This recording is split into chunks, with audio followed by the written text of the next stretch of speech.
the first episode of the SWE podcast brought to you by the University of Washington Society of Women Engineers Public Relations team.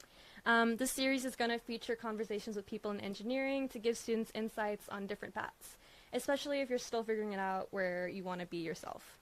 And our first guest is our very own UW SWE president, Gabi. Gabi, thank you so much for being here. To start, can you tell us a little bit about yourself and your background? Yes, for sure. Thank you for having me, Alicia. I'm super excited to be here. I love that we're starting this podcast. I think it's going to be a great opportunity for all of our SWE members and students as well.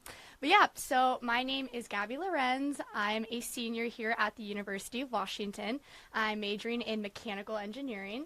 I'm originally from Eastern Washington. That's where I lived my whole life, but I love the West Side a lot better. You'll find me hiking, skiing, being outside on my weekends, and yeah. Okay, amazing. The first question is just what led you to choose mechanical engineering? Like, was there a specific moment or experience that really confirmed it for you? Yeah, so actually coming into college, I thought for sure I was going to do aerospace engineering. I had a lot of passion in that field. I was like, I want to work on planes or rockets and do something related to space. And that's kind of where I thought I was going to end up.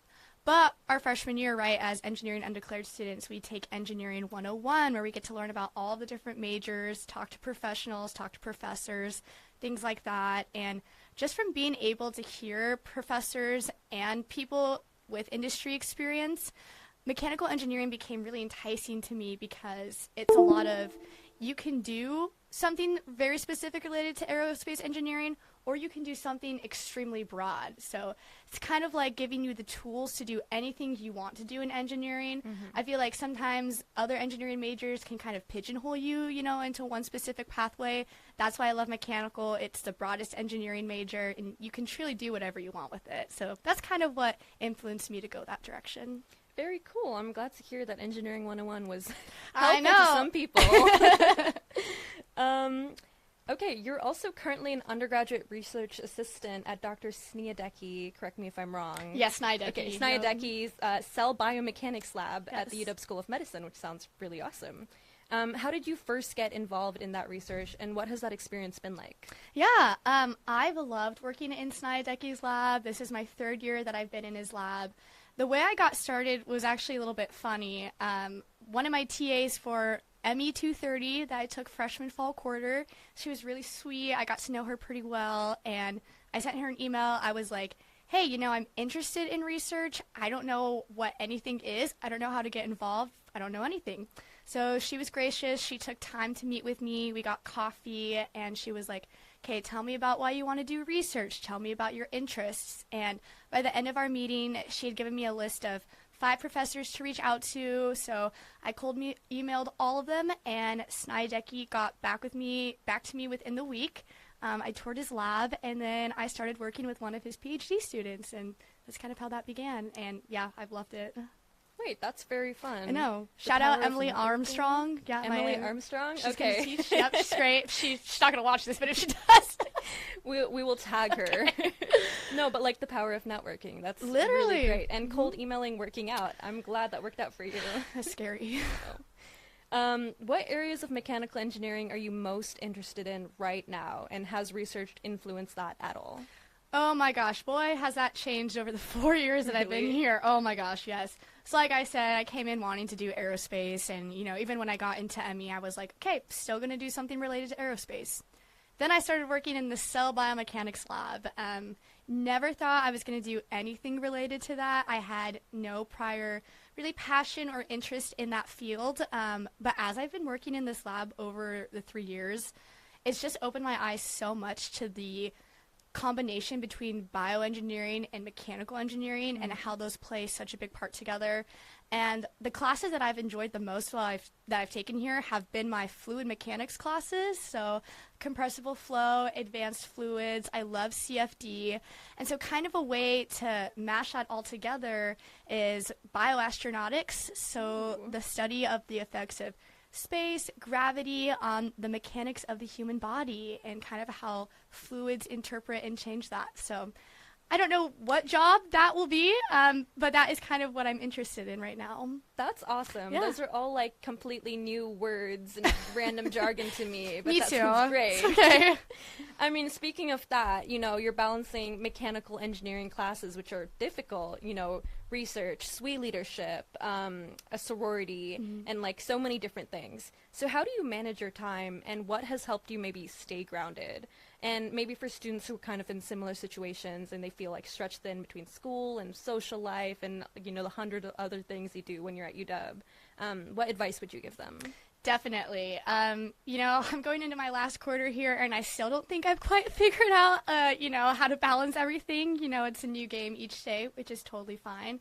I'm also a person that has always loved being busy. I love keeping my days full. And it's especially easy when it's all these activities and organizations that I'm so passionate about and that I love. You know, like, it's totally fine making a sacrifice, spending some extra hours, late nights working with everything.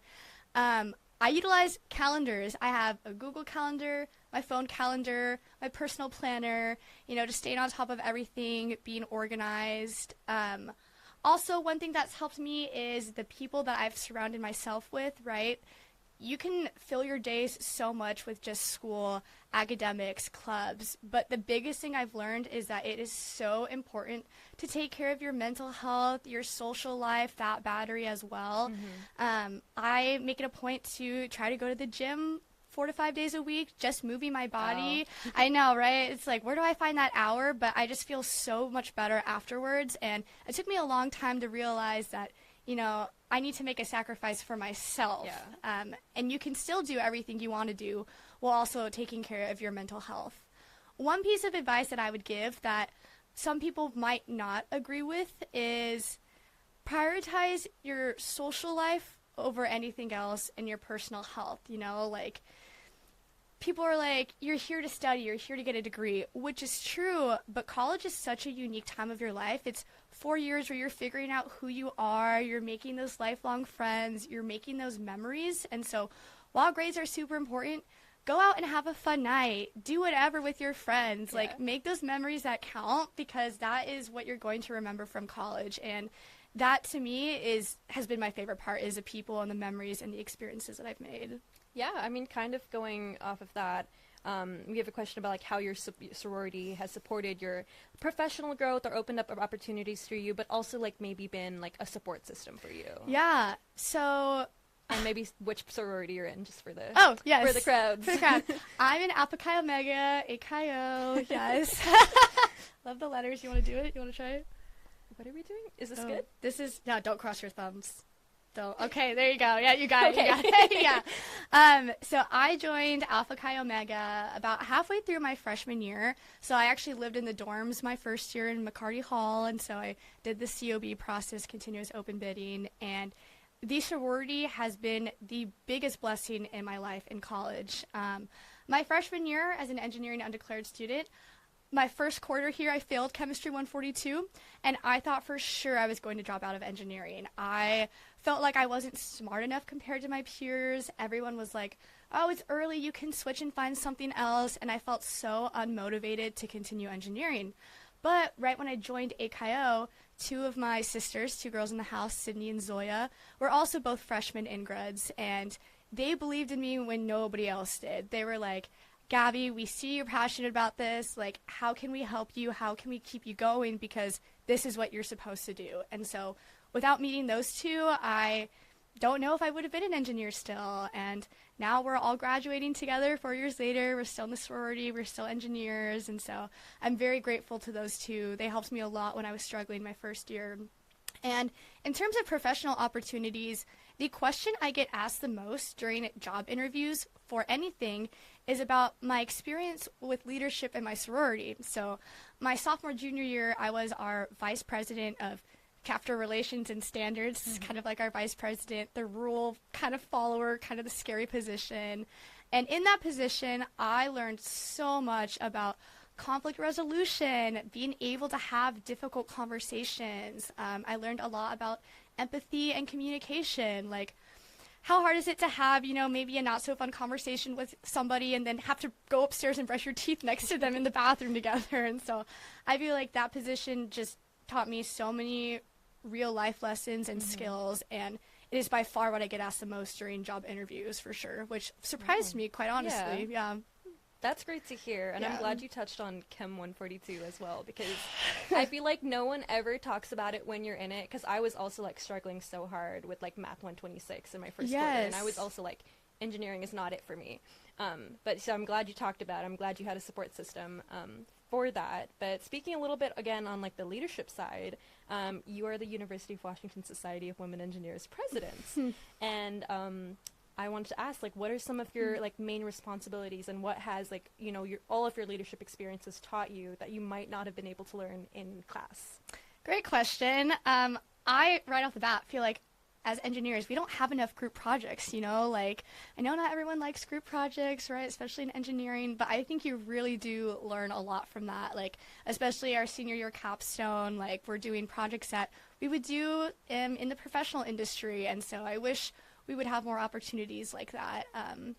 But yeah, being SWE's president is kind of the first leadership position I've had where I haven't necessarily had a group working underneath me. So I haven't really had, a committee, directors, things like that. And so it was an interesting transition for me because I wasn't used to having that.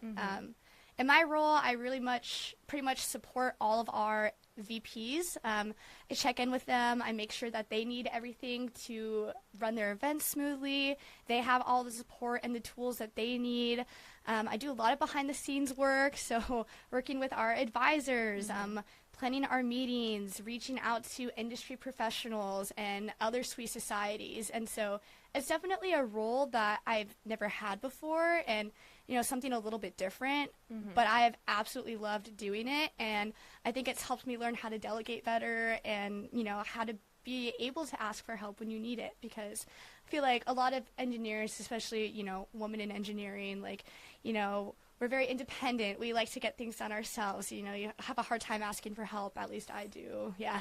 And so this position has really been helpful for me in that sense. Yeah. And leadership experience is so important, I feel. Oh, yeah, definitely. I think that is an underlooked and underappreciated skill as an engineer. I feel like people are like, you need your hard skills, but those soft skills like leadership and communication and being able to talk to other people and communicate what you're feeling, like those are super important parts of engineering that you can't learn in a classroom setting. And so leadership within any society at any level is great experience for anyone.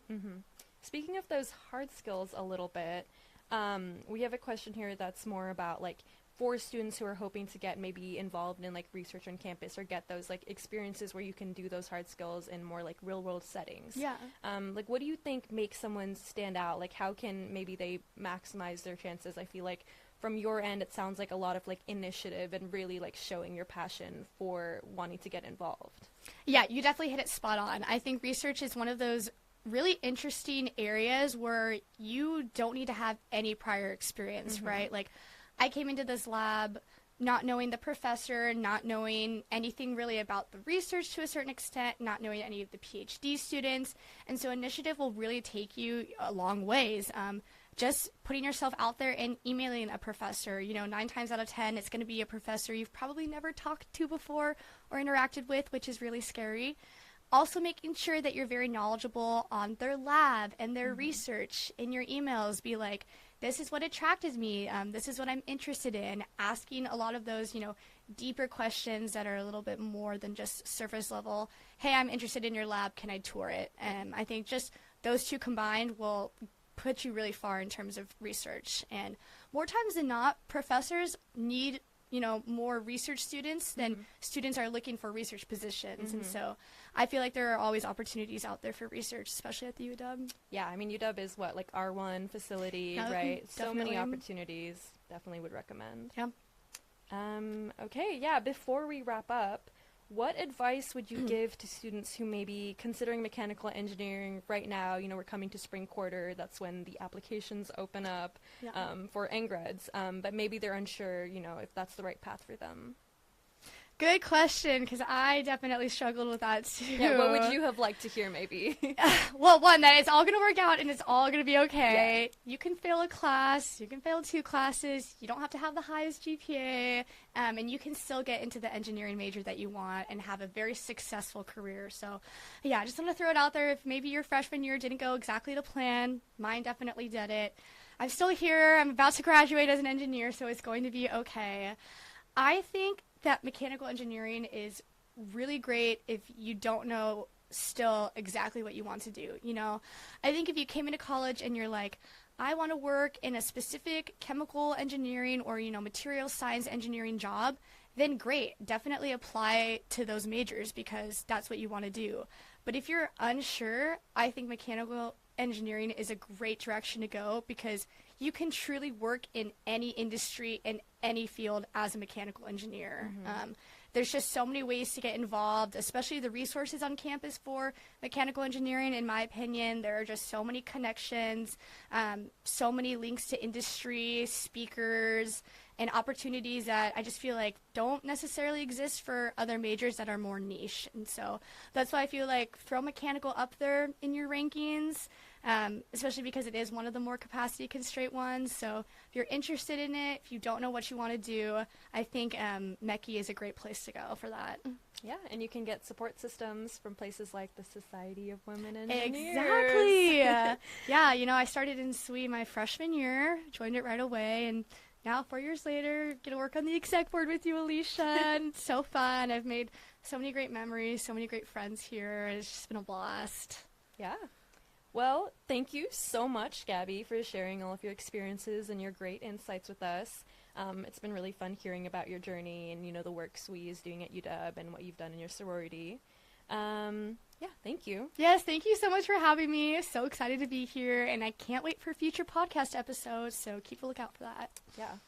And to everyone listening, we would love to hear from you. So if there's someone in engineering that you would like us to interview next, or if you have questions you might want us to cover in future episodes, please send us your suggestions. Go to UW SWE on Instagram. And yeah, thank you again for tuning in, and we will see you next time on the SWE podcast. Bye.